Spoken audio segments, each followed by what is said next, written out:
mencintai kedua orang tua dan bisa menjadikan ibu dan ayahnya itu ratu dan raja.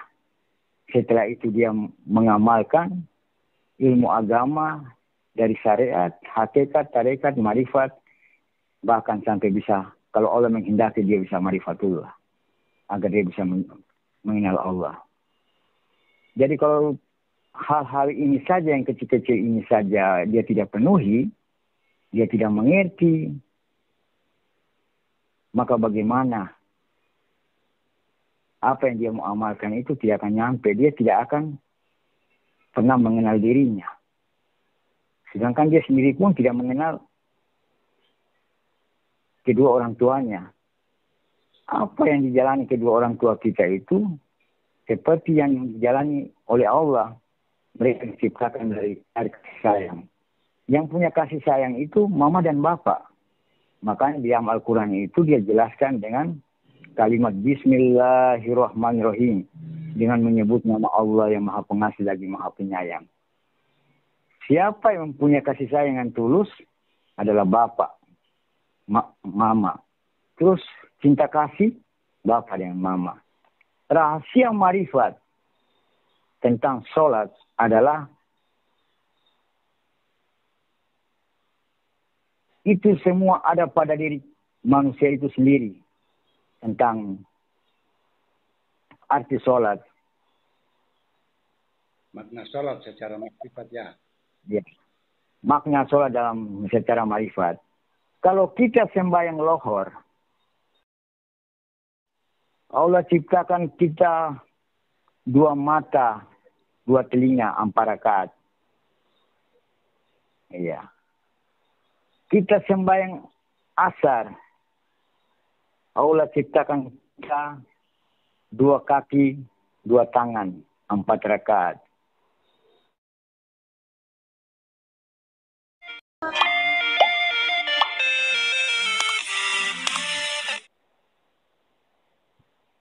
Halo. Halo. Halo Bang. Halo. Assalamualaikum. Waalaikumsalam warahmatullahi wabarakatuh. Apa kabar Bang? Alhamdulillah wa syukurillah. Dengan izin Allah hari ini dalam keadaan baik. Baik. Jadi begini Bang. Pembahasan di video kali ini kelanjutan dari pembahasan yang kemarin, video yang lalu kan, tentang tentang Satyo Piningit. Hanya Satyo Piningit yang bisa mengamalkan yang namanya ilmu makrifat itu. Iya. Karena ilmu makrifat ini banyak sekali cobaannya. Cobaannya sangat berat ya Bang ya. Iya. Orang bisa berteori, bisa berargumentasi tentang makrifat, tapi belum tentu bisa mampu mengamalkan apa yang namanya makrifat itu. Kan begitu? Iya. Benar. Jadi Bang, kira-kira apa penyebabnya sehingga ilmu makrifat itu sulit, apalagi mau diamalkan itu sangat berat Bang. Kira-kira Bang bisa dijelaskan? Iya. Ilmu marifat ini adalah ilmu kenabian. Nabi dalam arti ini, kalau bahasa Nabi itu artinya perpanjangan tangan dari Allah untuk menyampaikan wahyu kepada satu golongan atau kepada seluruh alam. Tapi nabi yang saya tanggap dalam perjalanan marifat, nabi itu artinya nur Allah, Bapak Ibu. Ya. Jadi nur Allah, Bapak Ibu ini adalah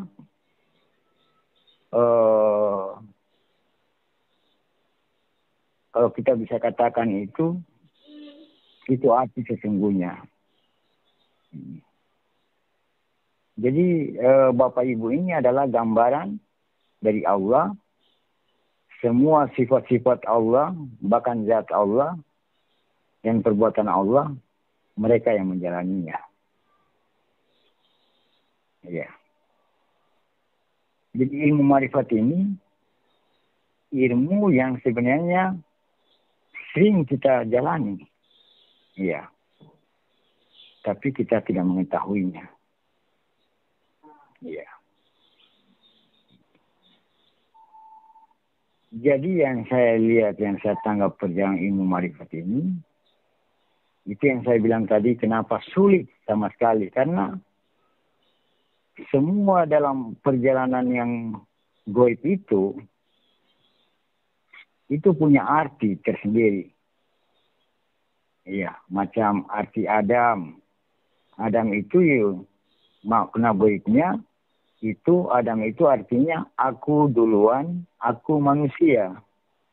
Begitu juga diciptakan Hawa. Nama dari Allah itu Hawa itu artinya hiasan alam wanita alim. Kita manusia berasal dari mani. Ya. Mani ini artinya dari Allah itu manusia awal nur ilahi, manusia akhir nur ilahi. Jadi yang saya tanggap ini saja, yang saya jelaskan ini, yang setahu saya dalam perjalanan spiritual, bahwa sesungguhnya manusia itu mereka lahir atau mereka diadakan itu Allah mengadakan, Allah berfirman bahwa aku menciptakan manusia dari setetes air mani yang bercampur antara mama dengan bapak. Kemudian kuberikan cobaan. Kujadikan mereka berbangsa-bangsa, bernegara-negara, bersuku-suku untuk saling mengenal dan berkasih sayang. Kenapa manusia itu Allah katakan bahwa aku ciptakan manusia lebih sempurna dari malaikat. Kalau dia kenal diri. Dan aku ciptakan manusia lebih rendah dari binatang. Kan kalau dia tidak kenal diri. Manusia itu kenapa dia dimuliakan sama Allah? Karena dia diciptakan dari rasa. Orang tua kita itu melakukan hubungan itu. Dia berasal dari air kenikmatan. Antara mama dengan bapak, dia berasal dari air kasih sayang antara mama dan bapak. Dia berasal dari rasa. Iya. Jadi manusia kalau dia susah atau dia itu dia salah. Karena kita berasal dari air cinta kasih antara mama dan bapak. Iya. Jadi kita lebih mulia dari malaikat karena malaikat dia ada kan dari cahaya. Cahaya yang punya itu adalah cahaya manusia yang telah mencapai marifat yang mereka pakai untuk menjadi cahaya.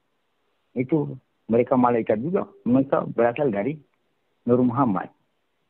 Iya.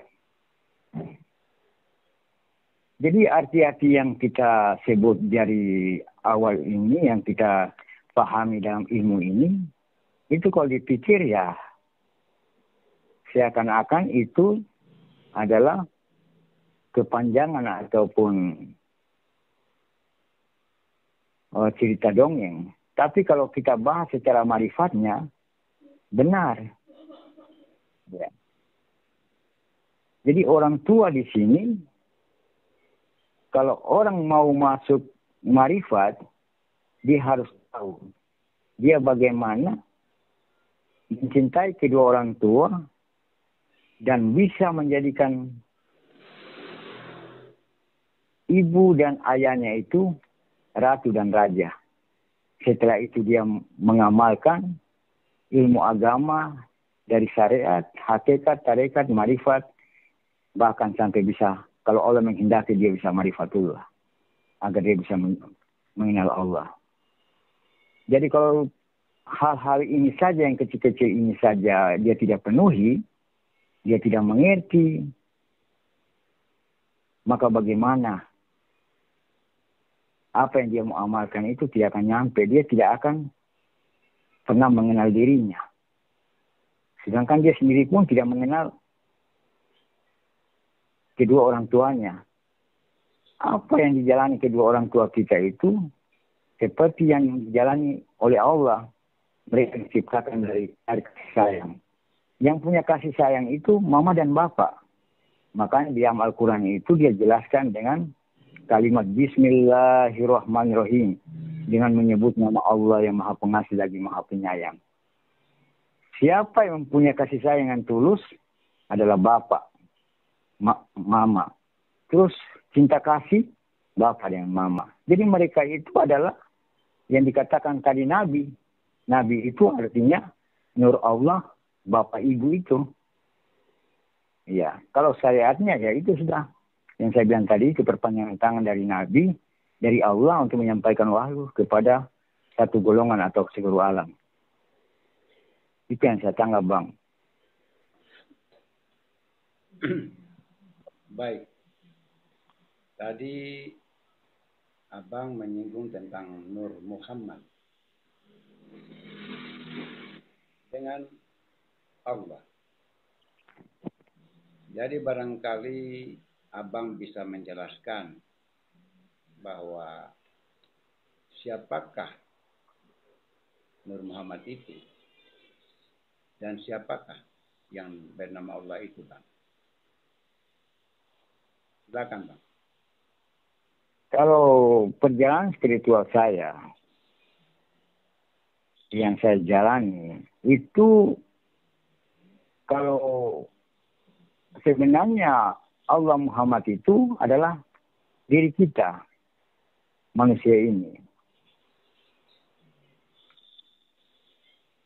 Allah itu adalah ruh kita. Sedangkan jasad itu adalah Muhammad. Makanya di dalam Al-Quran itu Allah dia berfirman, apabila seorang hamba di akhir hidupnya mengucapkan kalimat asyhadu an la ilaha illallah wa asyhadu anna muhammadar rasulullah, maka Allah mengharamkan api neraka membakar jasadnya. Ya. Karena kalimat ini sangat berat. Kalimat ini dia mewakili keberadaan manusia. Karena Allah menciptakan Adam itu dari 4 unsur. Iya. Api, angin, air, dan tanah. Turunan dari api, air, dan tanah ini, turunannya adalah mani. Iya. Iya. Jadi kalau kita mau kenal diri, kita harus belajar. Iya. Arti rahasia dari nama-nama itu. Sehingga apa yang kita jalani sesuai dengan ilmu-ilmu Allah itu. Jadi ini memang ilmu ini, sebenarnya ilmu ini sering dijalani hari-hari.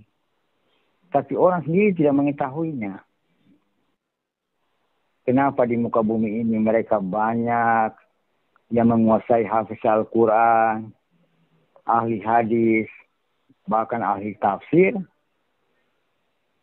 tidak bisa membuat dunia ini menjadi baik, malah tambah hancur. Karena mereka tidak bisa membaca. Iya. Mengkaji, tapi jarang untuk dia menjalani. untuk diproses VIP itu susah. Karena itu yang saya bilang tadi, kriteria mereka tidak ini. Ya, mereka tidak penuhi. Mereka tidak kenal Allah itu siapa, diri manusia itu siapa. Ya. Jadi memang sulit sekali. Saya sendiri pun mau bahasakan itu. Karena saya juga bukan orang yang dari pesantren, bukan orang yang mondok. Ya. Macam Allah dikatakan dalam surat ancaman itu. A'udzubillahi minasyaitonir rajim. Bismillahirrahmanirrahim. Wal asri innal insana lafi usri illa allazina amanu wa amilus solihat wa tawassaw bil haqq wa tawassaw bil sabr. Itu dia katakan bahwa demi masa atau demi waktu. Sesungguhnya manusia di muka bumi ini semua rugi. Mau gubernur, mau menteri, mau orang swasta, direktur, atau guru, atau pejabat apapun di muka bumi ini, Allah katakan semua rugi. Iya. Mau petani, mau orang miskin, mau orang kaya, semua rugi. Kecuali orang-orang yang menasihati dengan kasih sayang, dengan kesabaran, dan melakukan amal soleh, maka itu mereka beruntung. Kalau tidak, semua rugi. Ini ayat sama dengan ayat ancaman. A'udzubillahi minasyaitonir rajim. Bismillahirrahmanirrahim. Ara'aita alladzi yukadzibu bid-din fadzalikal ladzi yad'ul yatim wa la yahuddu 'ala ta'amil miskin wa wailul lil musallin alladzina hum 'an salatihim sahun alladzina hum yura'un wa yamna'unal ma'un. Allah bertanya, tahukah kamu orang yang mendustakan agama? Allah menanyakan kepada kita, siapa itu yang mendustakan agama? Allah menjawab sendiri, yang mendustakan agama adalah orang-orang yang menghardik anak yatim dan tidak memberi makan anak piatu. Maka celaka bagi orang-orang yang sholat. Orang-orang yang sholat saja sudah celaka. Apalagi orang-orang yang tidak sholat. Ya. Yaitu orang-orang yang berbuat ria. Yaitu orang memberikan sedekah tapi mengharapkan imbalan. Maka ria dalam arti ini adalah menghapus pahala. Sebanyak apa amalan yang kau lakukan di muka bumi semasa hidup, kalau kau ria sekali saja, terhapus. Sama saja tidak ada yang kalian dapat, walaupun kalian ini. Karena kalian mengharapkan imbalan atau mengharapkan pujian, maka sesungguhnya itu orang-orang yang menjadi orang-orang yang merugi, kata Allah itu. Karena mereka berbuat ria. Ya, ingin dipuji supaya bisa dikenal. Ternyata mereka hanya mengharapkan pujian, maka tidak ada pahalanya. Bahkan menghapus dengan ria itu, menghapus pahalanya. Itu ayat ancaman. Itu yang saya tanggap, Bang. Tentang makna sholat. Kenapa di dalam Al-Quran itu, dalam pelajaran Islam dikatakan bahwa sholat itu adalah tiang agama. Dan amal yang paling pertama diperiksa di akhirat adalah amal sholat.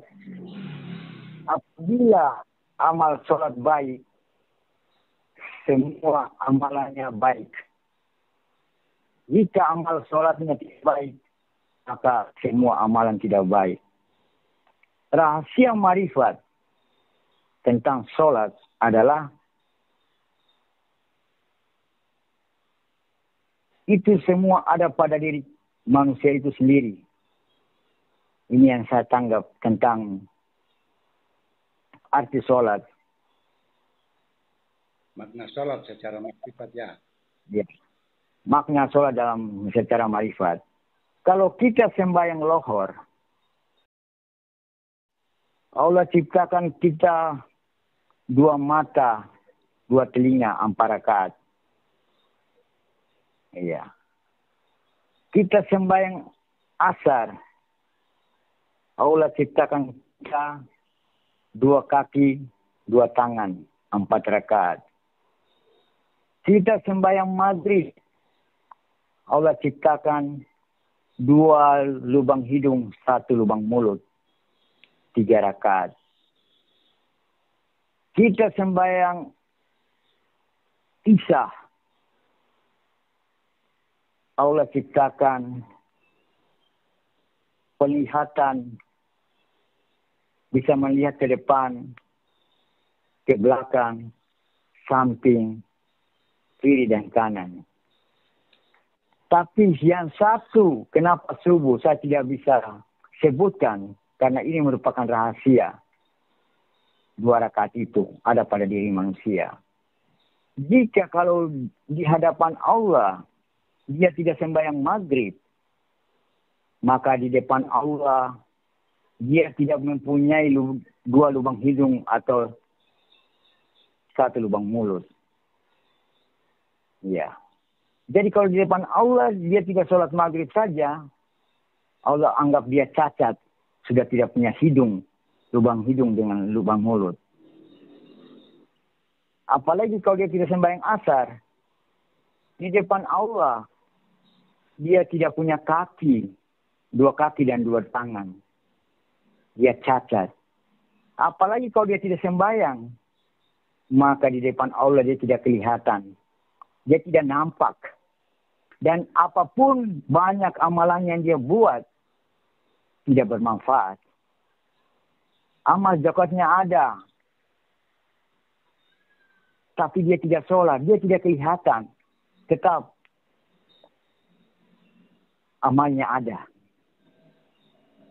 Semua amal yang dia lakukan, semua ada balasannya. Tapi karena dia tidak sholat, dia tidak menunaikan sholat itu, dia tidak mendirikan sholat itu, maka di depan Allah itu, dia tidak kelihatan. Bahkan nanti dia lahir di muka bumi ini sebagai manusia, mungkin di sana dia lahir mungkin sudah bukan manusia. Karena dia tidak bisa menjadi manusia. Dia tidak sholat. Jadi sholat ini ada bagaimana kita bisa kembali menjadi manusia yang seutuhnya. Punya kaki, punya tangan, punya mata, punya semua yang ada pada tubuh manusia ini. Itu yang saya tanggap, Bang, tentang makna sholat secara marifat. Baik, Bang.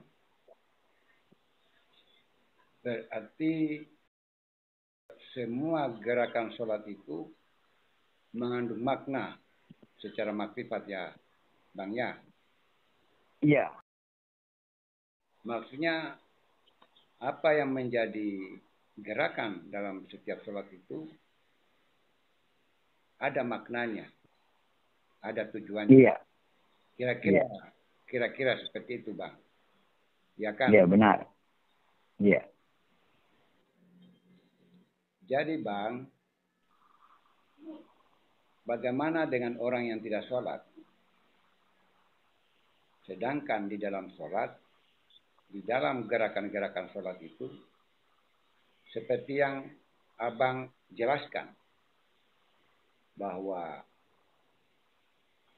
ketika manusia meninggalkan sholat 1 waktu saja, maka tidak sempurnalah anggota tubuhnya itu. Iya. Dengan orang yang sama sekali tidak melakukan sholat, Bang. Iya, itu yang saya bilang tadi itu. Kalau dia tidak melakukan sholat, jasadnya tidak kelihatan. Ya. Yang ada ruhnya yang hidup. Jadi ya kayak film ini aja. Film karton itu kayak dulu orang bilang film apa itu. Casper itu. Masuk di tempat satu bergerak. Ya. Jadi ruhnya saja yang ada. Sementara jasadnya tidak ada. Ya.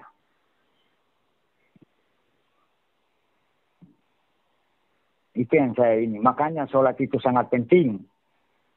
Ya. Dalam Islam itu. Dia membedakan daripada agama-agama yang lain. Ya. Dan ini Nabi Muhammad dia cuma sampaikan kepada marifatnya kepada 4 sahabat tadi itu. Makanya mereka sahabat-sahabat itu rajin sholat. Ya. Karena itu adalah simbol daripada Islam. Itu yang saya tanggap, Bang. Ya. Jadi ilmu marifat ini, dia mengajarkan kita untuk bagaimana kita ibadah itu, kita memahami apa yang kita jalankan. Ya. Sehingga kita bisa mengetahui bahwa sholat itu sangat penting. Karena itu nanti besok-besok yang membuat kita jadi manusia yang bisa merasakan kenikmatan di sana. Kalau kita tidak wujud, ya mungkin kita jadi capung, mungkin kita jadi burung di sana, jadi kupu-kupu. Artinya kalau sudah di alam kematian nanti, manusia itu yang tidak menjalankan sholat akan dibangkitkan dalam bentuk wujud yang lain, bukan wujud manusia lagi barangkali, Bang, ya. Iya. Makanya bahkan sampai Nabi Muhammad itu dia sembahyang saja sampai kakinya bengkak. Ini orang baru masuk di marifat, belum dijamin masuk surga, mereka sudah tidak sembahyang. Mereka pikir mau sembah siapa? Apa kau sudah dijamin masuk surga? Nabi saja sudah dijamin masuk surga, dia masih sembahyang. Ya. Jadi mempelajari agama itu tidak gampang. Iya. Jadi susah sekali kita bahas. Makanya kita sebagai orang pencari itu setelah kita masuk ke marifat, kita kembali ke syariat. Kita menjalani kita sholat seperti mana Nabi lakukan. Itu yang saya tanggap, Bang.